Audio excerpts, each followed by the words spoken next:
চলে এলাম আজকে আবার একটা নতুন ভিডিও নিয়ে। তো আমাদের ক্লাস 9 এর ফার্স্ট চ্যাপ্টার চলছিল, সেখানে আমাদের অলরেডি বসে দেখি 1.1 এর 1 থেকে 4 অবধি অঙ্কগুলো হয়ে গেছে। তো আজকে আমরা 5 থেকে পুরোপুরি 9 অবধি অঙ্কগুলো করে বসে দেখি 1.1টা আমরা শেষ করব। তো সবাইকে বলবো চলো স্টার্ট করা যাক আজকের ক্লাস।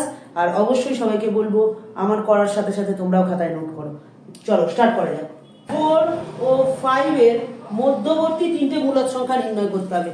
4 ও 5 এর মধ্যবর্তী তিনটে মূলদ সংখ্যা কিভাবে নির্ণয় করবো ভালো করে দেখো। দুটো মূলদ সংখ্যাই আছে, 4 আর 5 দুটোই মূলদ সংখ্যা। এর মধ্যবর্তী মূলদ সংখ্যা নির্ণয় করার ফর্ম মানে কিভাবে করবো ভালো করে দেখো। প্রথম সংখ্যা প্লাস দ্বিতীয় সংখ্যা, প্রথম সংখ্যা প্লাস দ্বিতীয় সংখ্যা বাই 2, তাহলে 5 আর 4 যোগ করলে 9, 9/2। এটা হয়ে গেল প্রথম মূলদ সংখ্যা, এটা হয়ে গেল প্রথম মূলদ সংখ্যা। দ্বিতীয় মূলদ সংখ্যা কিভাবে বার করব?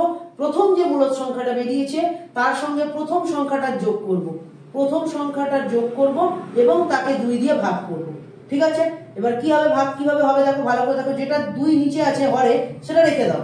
আচ্ছা এইখানে কি করে একটা বাই দাও, 2 কে লসাগু করলে 2 এর সাথে 4 গুণ করলে 8 প্লাস 2 কে 2 দিয়ে ভাগ করলে 1, 1 কে 9 দিয়ে গুণ করলে 9, তাহলে হবে 17/2/2। ঠিক আছে, এবার যেটা আমরা করবো 2 এর নিচে কিছু মানে 1 রয়েছে, এবার 17/2 যেমন আছে লিখে দেবো। এই বাইটাকে কি করবো ইনটু করবো, করলে এই হরের পার্টটা যেটা থাকে সেটা উল্টে যায়, মানে হরটা লব হয়ে যাবে, লবটা হর হয়ে যাবে, মানে কি হবে 17/2। ঠিক আছে, এই হয়ে গেল আমাদের 2 নম্বর মূলদ সংখ্যা নির্ণয়। 3 নম্বরটা কিভাবে করবো ভালো করে দেখো। সেম ভাবে প্রথম যে মূলদ সংখ্যা বেরিয়েছে তার সাথে দ্বিতীয়টাকে আমরা যোগ করব,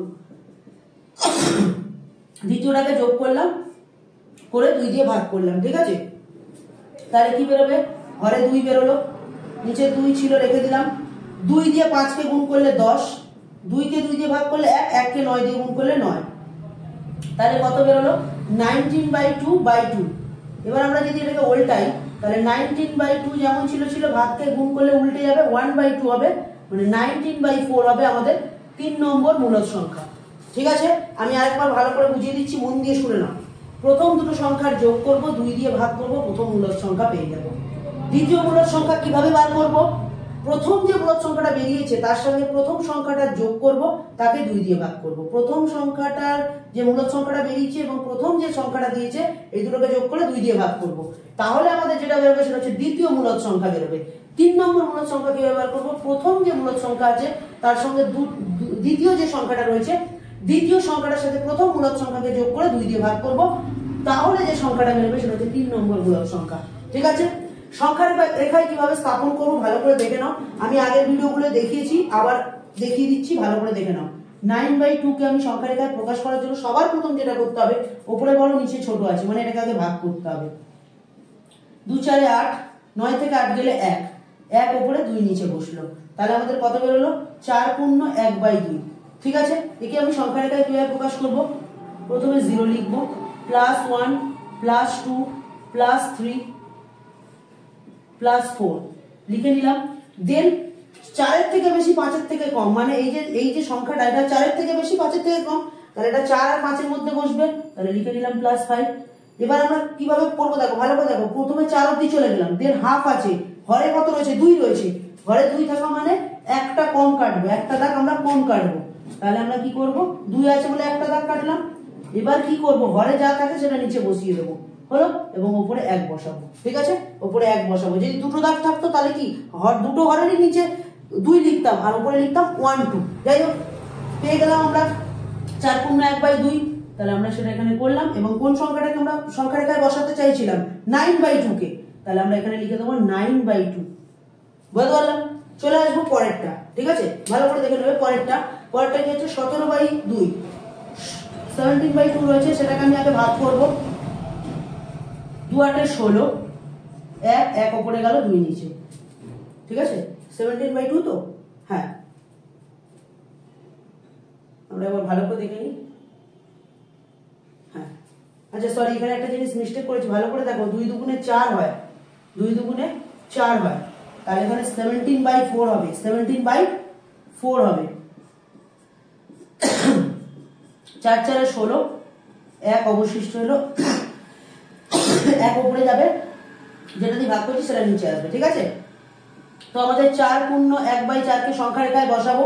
কি করব, প্রথমে 0 4 অবধি চলে যাবো আগে, +1 +2 +3 +4 আর +5।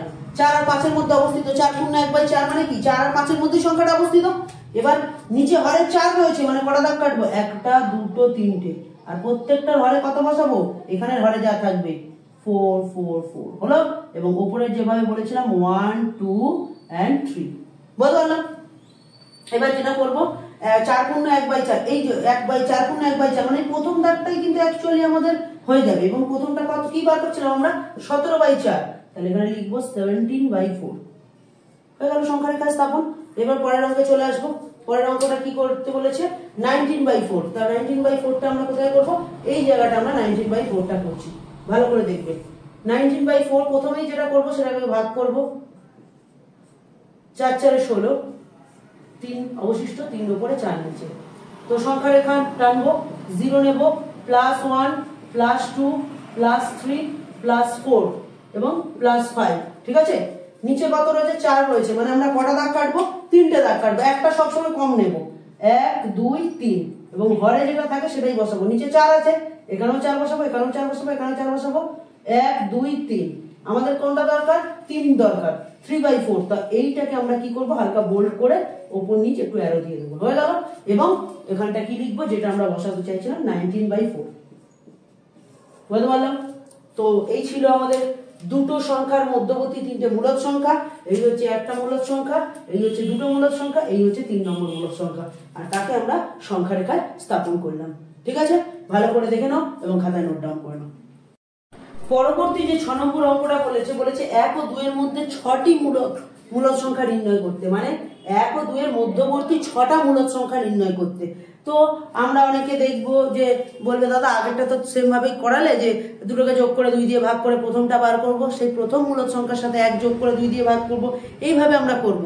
তো আমি একটা শর্টকাট টেকনিক শেখাচ্ছি, এই অঙ্কটা খুব ভালো করে দেখবে, ভালো করে দেখবে। আমাদের কটা মূলদ সংখ্যা নির্ণয় করতে বলেছে, 6টি। যটা বলবে, ভালো করে শোনো, যে কটা বলবে তার থেকে আমরা 1 বেশি যোগ করব, তাহলে 6 যোগ 1 করলে আমাদের হবে কত, 7। যতগুলো মূলদ সংখ্যা বার করতে বলবে তার সাথে আমরা 1 যোগ করব, তাহলে কত পেলাম, 7। আচ্ছা আমাকে একটা কথা বলো তো, 1 একটা মূলদ সংখ্যা, এর নিচে কিছু নেই মানে 1 রয়েছে, 2 ও একটা মূলদ সংখ্যা, নিচে কিছু নেই মানে 1 রয়েছে। আমরা যেটা করব, এই যেটা বের করলাম, যতগুলো মূলদ সংখ্যা বার করতে বলবে তার সাথে 1 যোগ করে যেটা বেরোবে, 7 বেরিয়েছে, ওই 7 কে আমি কি করব, লবের সাথেও একবার গুণ করব, হরের সাথেও একবার গুণ করব, ঠিক আছে, বুঝতে পারলাম। এক্ষেত্রেও তাই করব, লবের সাথেও গুণ করব, হরের সাথেও গুণ করব, তাহলে কত বেরোবে, 7 1 কে 7, 7 1 কে 7, আর এখানে কত বেরোবে, 7 2 × 14, 7 1 কে 7 বেরোলো, বুঝতে পারলাম, বুঝতে পেরেছি। এবার আমরা কি করব, টেকনিকটা খুব ভালো জিনিস, এভরি ইজি, সংখ্যা রেখায় বসাতেও সুবিধা, আর এত বড় অঙ্ক ইজিলি বেরিয়ে যাবে। এইটুকু শুনে আমি আরেকবার রিপিট করে দিচ্ছি, মধ্যবর্তী যতগুলো বলবে তার সাথে 1 যোগ করব, কত বেরোবে, 7। এবার 7 কে কি করব, আমি ওটার হরের সাথেও, লবের সাথেও গুণ করব, হরের সাথেও গুণ করব, লবের সাথেও গুণ করব, হরের সাথেও গুণ করব, ঠিক আছে। আর এই যে 2 নম্বর মানে প্রথম সংখ্যাটার ক্ষেত্রে আমরা লবের সাথে গুণ করলাম, হরের সাথে গুণ করলাম, 2 নম্বর সংখ্যাটার ক্ষেত্রে লবের সাথে গুণ করলাম, হরের সাথে গুণ করলাম, বুঝতে পারলাম। এবার যেটা করব আমরা, এবার যেটা করব, প্রথমে লিখবো 0, শেষে পরে লিখবো হচ্ছে তোমার, আমরা 1 আর 2 এর মধ্যে বলেছে, তাই তো, এখানে লিখবো 1 আর এখানে লিখবো 2। 1 আর 2 এর মধ্যবর্তী এই মূলদ সংখ্যাগুলো বসবে, খুব ভালো করে দেখো, ভালো করে বুঝবে। এই 1 মানে আমরা কি 7/7 বলতে পারি তো, কেন দেখো 7 আর 7 যদি কাটাকুটি হয় তাহলে 1 হবে, আর 2 মানে কি 14/7, কাটাকুটি হলে 2 হবে, তাহলে আমরা এই যে 2 যে জায়গাটা, এটা আমরা কিন্তু 14/7 বসালাম, আর এখানটা কত বলেছিলাম, 7/7। এর পরেরটা তোমরা নিজেরা বলো তো কি হবে, হর তো সেম থাকে, লবে কি হয়ে যাবে, 1 বেড়ে যাবে, মানে 8 হয়ে যাবে। পরেরটা কি, হর তো সেম থাকবে, লব 1 বেড়ে যাবে, যা করতাম এতক্ষণ ধরে, হর সেম থাকবে, লব 1 করে বাড়িয়ে দেবো, ঠিক আছে। হর সেম থাকলো, লব 1 করে বাড়িয়ে দিলাম, হর সেম থাকলো, লব 1 করে বাড়িয়ে দিলাম, হর সেম থাকলো, লব 1 করে বাড়িয়ে দিলাম, ঠিক আছে। তো আর বাদ বাকি এইটাকে আমি একটু কাছে নিয়ে চলে আসি, তাহলে এখানে আমরা কি লিখবো, 14/2, 14/7। 14/7 যদি করি তাহলে 14/7 করলে 2 কাটাকুটি হয়ে, দেখো এখানটা যদি কাটাকুটি করি তাহলে এটা অ্যাকচুয়ালি কিন্তু 2 হয়ে যাবে, আর এখানে যদি আমরা কাটাকুটি করি এই জায়গাটা কিন্তু তাহলে আমাদের 1 হয়ে যাবে, ঠিক আছে। তাহলে আমরা যদি সেই বোকার মতো দুটোকে যোগ করে 2 দিয়ে ভাগ করতাম তাহলে বিশাল বড় একটা অঙ্ক তৈরি হতো। অত খাটবো কেন, জাস্ট একটা বুদ্ধি লাগাবো, 1 আর 2 জানতে চাইছে 6টা মূলদ সংখ্যা মধ্যবর্তী, 1 বাড়িয়ে দেবো 7 করবো, 7কে লবের সাথেও গুণ করবো, হরের সাথেও গুণ করবো। ঠিক আছে, তাহলে আমরা পেলাম কি 7/7। আর এখানেও তাই করবো, 2 নিচে হরের কিছু নেই মানে 1 আছে, লবের সাথেও 7 গুণ করবো, হরের সাথেও 7 গুণ করবো, 2 7 14, 7 1 7, 14/7। এটা একটা সংখ্যা রেখে কিভাবে লিখবো দেখো, 0 লিখে নিলাম। আচ্ছা 7/7 মানে 1, আবার পরেরটা হচ্ছে 14/7 মানে কাটাকুটি করে 2, আর 1 আর 2 এর মধ্যবর্তী মূলদ সংখ্যা মানে 1 আর 2 এর মধ্যবর্তী সংখ্যা, মানে যেসব সংখ্যা এগুলো বেরোবে মূলদ সংখ্যাগুলো বেরোবে সেগুলো 1 আর 2 এর মধ্যেই অবস্থান করবে। তো এবার আমরা যেটা করব, সবগুলোর নিচে হর সেম রাখবো, লবগুলোকে প্রত্যেকটা ঘর যখন যাব একটা একটা করে সংখ্যা বাড়িয়ে দেবো। বুঝুন, এই তো ইজি ছিল। ঠিক আছে, খুব সোজা জিনিস, মানে যদি একটু আমরা যদি বোকামো করে আগের মতো করে করতাম অনেক বড় হতো। এবার বলবে দাদা আগের অঙ্কটা কি হতো না, অবশ্যই হতো। তো সেটা তোমাদের HW, আর সবাই ওটা করে অবশ্যই কমেন্টে জানাও। ঠিক আছে, দেখো তোমরা যদি না খাটো আমারও খাটার ইচ্ছেটা থাকবে না, আর তোমরা না খাটলে কিন্তু আমি সব কিছু যদি ধরে ধরে করিয়ে দিই তোমাদের ইমপ্রুভ কিছুই হবে না। কেন এর পরবর্তী বছরই ক্লাস 10 মাধ্যমিক, তো তার জন্য প্রিপারেশন এখন থেকে স্টার্ট করো। চলে আসছি 7 নম্বর অঙ্ক। 7 নম্বর অঙ্কটা তোমাদের এখন করিয়ে দিচ্ছি। তো বলেছি 1/5 ও 1/4 এর মধ্যবর্তী 3টে মূলদ সংখ্যা নির্ণয় করো। আমি শর্টকাট টেকনিক যেটা সহজ সেটাই আমি দেখাচ্ছি। তো যখন আমাদের 3টে বার করতে বলে তাহলে আমরা কি করি, তার সঙ্গে 1 যোগ করে নি 4 তৈরি করি। ঠিক আছে, যে কটা মূলদ সংখ্যা বার করতে বলবে, যে কটা মূলদ সংখ্যা বার করতে বলবে তার সঙ্গে 1 যোগ করলে আমাদের 4 বেরোলো। এবার এখানে একটা জিনিস আছে, অনেকে বলবে দাদা এই তো তুমি তো শিখেছিলে লবের সাথে 4 হরের সাথে 4 গুণ করো, লবের সাথে 4 হরের সাথে 4 গুণ করো। না, এখানে আরেকটা জিনিস তোমাদের ইনফরমেশন দিয়ে দিই। আগের ক্ষেত্রে যখন 1 ও 2 করেছিলাম তখন দুটোর হরে কিন্তু দুটোতেই 1 ছিল, মানে হরগুলো সেম ছিল, কিন্তু এক্ষেত্রে হরগুলো সেম নেই। তাহলে দাদা কি করতে হবে, সবার প্রথমে যেটা করতে হবে এই দুটোর হরকে সেম করো, হরকে সেম করো। তা হরকে যদি সেম করতে হয় তাহলে কি করতে হবে, হরকে যদি সেম করতে হয় তাহলে 5 এর সাথে 4 গুণ করব, তাহলে 5 4 20 হবে, নিচে যা গুণ করব উপরেও তাই গুণ করব, আর এখানে 4 এর সাথে 5 গুণ করব, উপর নিচে যা গুণ করব উপরেও তাই গুণ করব, হয়ে গেল। চলো এরও হর সেম এরও হর সেম, ব্যাস আগের মতো টেকনিক, এবার ব্যাস আগের মতো করো। চলো ঝটপট শুরু করি। 4/20 আর হচ্ছে 5/20।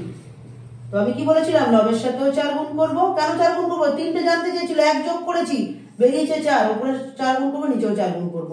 4 4 16, 4 20 80, 5 এর সাথেও আমরা কি গুণ করব, 4 গুণ করব, 5 4 20, নিচে 4 গুণ করব 80। তাহলে আমরা কি কি পেলাম, 16 আর 80। ঠিক আছে, 16 আর 80 আর 20 আর 80 এর মধ্যবর্তী 3টে মূলদ সংখ্যা কি কি লিখতে পারি, 17/80, 18/80 আর 19/80। ঠিক আছে, বলতে পারলাম, এই হয়ে গেল মধ্যবর্তী 3টে মূলদ সংখ্যা। ঠিক আছে, বুঝতে পেরেছো? তাহলে আমি বোঝাতে পারলাম হরগুলো আগে সেম করবে, দেন তোমরা কিন্তু ওই প্রসেসটা অ্যাপ্লাই করবে। ঠিক আছে, তা আমি হর চলে আসবো 8 অঙ্ক। 8 অঙ্কে দুটো অঙ্ক দিয়েছে, শর্ট কোশ্চেন বলেছে সত্য মিথ্যে নির্ণয় করো। তো আমি চলো স্টার্ট করছি, দেখে নাও একবার ভালো করে। বলছে দুটো পূর্ণ সংখ্যার যোগ বিয়োগ গুণ করলে পূর্ণ সংখ্যা পাই, এটা সত্য না মিথ্যে। আমি আগে দুটো পূর্ণ সংখ্যা নেব, তোমরা পজিটিভ নাও নেগেটিভ নাও যা ইচ্ছে নাও। আমি নিলাম, চলো একটা পজিটিভ একটা নেগেটিভ নিলাম, একটা নেগেটিভ নিলাম একটা পজিটিভ নিলাম। ঠিক আছে, এই দুটো সংখ্যা নিলাম, মাথায় রাখবে -4 আর +2 নিলাম, এই দুটো সংখ্যা নিলাম। এবার দুটো সংখ্যা প্রথমে যোগ করব, চলো -4 +2 করলাম, তাহলে -4 প্লাসে প্লাসে +2 প্লাস মাইনাসে মাইনাস, 4 থেকে 2 গেলে 2, তাহলে কি পেলাম, -2 পেলাম। ঠিক আছে, আমি কি বলেছিলাম, শুরুতেই বলেছিলাম পূর্ণ সংখ্যা মানে কি, 0 +1 +2 -1 -2 মানে 0 হবে, পজিটিভ সাইন যুক্ত সংখ্যাগুলো হবে, নেগেটিভ সংখ্যা যুক্ত সাইনগুলো হবে। তো সুতরাং পজিটিভ সংখ্যা যুক্ত সাইন এটা একটা পূর্ণ সংখ্যা, নেগেটিভ সংখ্যা যুক্ত সাইন এটাও একটা পূর্ণ সংখ্যা, দুটোকে যোগ করেছি, চলো যেটা বেরিয়েছে সেটাও একটা কিন্তু নেগেটিভ সংখ্যা, মানে এটাও একটা পূর্ণ সংখ্যা। তাহলে এক্ষেত্রে আমরা যোগ করলে মানে পূর্ণ সংখ্যা, দুটো পূর্ণ সংখ্যাকে যোগ করলে পূর্ণ সংখ্যা পাবো, পেয়ে গেলাম। বিয়োগ করি, চলো এই সংখ্যাটাকে বিয়োগ করব, -4 +2, -4 বেরিয়ে চলে আসবে, প্লাস আর মাইনাস গুণ করলে -2, মাইনাসে মাইনাসে গুণ করলে প্লাস, চিহ্ন মাইনাস মাইনাসে যোগ করলে, মাইনাসে মাইনাসে যোগ করলে প্লাস, কিন্তু চিহ্ন বসে মাইনাস, 4 আর 2 যোগ করলে 6, -6, এটাও একটা পূর্ণ সংখ্যা। নেগেটিভ হোক পজিটিভ হোক, সংখ্যা নেগেটিভ হোক পজিটিভ হোক আর 0 থাকুক যাই থাকুক কেন না, ওটা পূর্ণ সংখ্যা হবে, কিন্তু ভগ্নাংশ আর দশমিক বাদে। এটা বলে দিলাম, আবারও বলে দিলাম, হয়ে গেল। এবার চলে আসবো গুণ করব। চলো, -4 ইন্টু +2 যদি গুণ করি, প্লাস মাইনাসে মাইনাস, 4 দুগুণে 8, এটাও একটা নেগেটিভ সংখ্যা পেলাম, কিন্তু এটাও একটা পূর্ণ সংখ্যা। তাহলে কথাটা আমাদের ছিল দুটো পূর্ণ সংখ্যার যোগ বিয়োগ গুণ করলে পূর্ণ সংখ্যা পাই, তো এটা হবে সত্য, এটা হবে সত্য। হয়ে গেছে। চলে আসি পরের সংখ্যা, পরের অঙ্কে। দুটি পূর্ণ সংখ্যার ভাগ করলে পূর্ণ সংখ্যা পাই। দুটো পূর্ণ সংখ্যা কি বলেছে, ভাগ করব।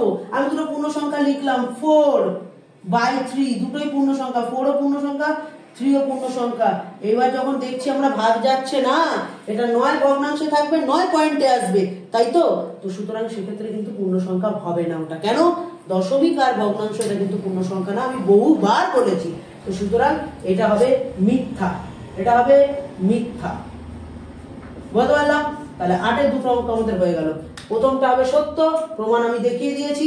এইখান থেকে পুরো এতটা অবধি আমি আবারও বলে দিচ্ছি, যোগ করলেও আমাদের পূর্ণ সংখ্যা, বিয়োগ করলেও পূর্ণ সংখ্যা, গুণ করলেও পূর্ণ সংখ্যা, কিন্তু ভাগ করলে সর্বদা হবে না, সর্বদা হবে না, বারবার বলছি কিন্তু সর্বদা হবে না, ঠিক আছে?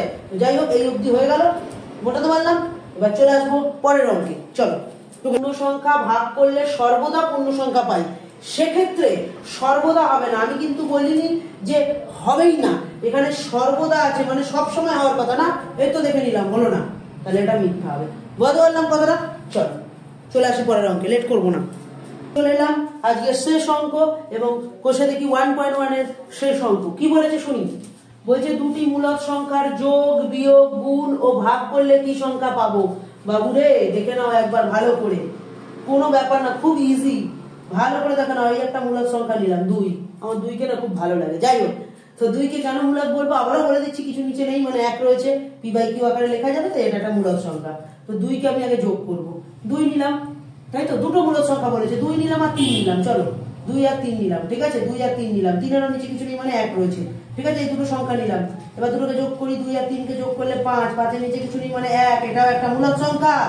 চলে আসবো পরে, বিয়োগ করবো, তাহলে 3 থেকে 2 বাদ দেবো, মানে 1 হবে, 2 থেকে কিছু নেই, মানে 1। এবার অনেকে বলবে দাদা 3 থেকে 2 কেন বাদ দিলে, তুমি 2 থেকে 3 বাদ দাও, দিই, 2 থেকে 3 বাদ দিই, তাহলে হবে -1, নিচে কিছু নেই, মানে 1 রয়েছে। পজিটিভ হোক নেগেটিভ হোক সেটা দেখার দরকার নেই, ওপর নিচে শূন্য যাতে না হয় আর p/q আকারে লেখা গেলেই হলো। তাহলে বিয়োগ হলো, যোগ হলো, গুণ করবো, 4 3 2 গুণ 3, যদি গুণ করি 2 3 6, নিচে কিছু নেই, মানে 1, এটাও একটা মূলদ সংখ্যা। ভাগ করি, তাহলে 3/2, কিছু ভাগ যাচ্ছে না, তবে মূলদ সংখ্যা রয়েছে, কারণ p/q আকারে লেখা যাচ্ছে।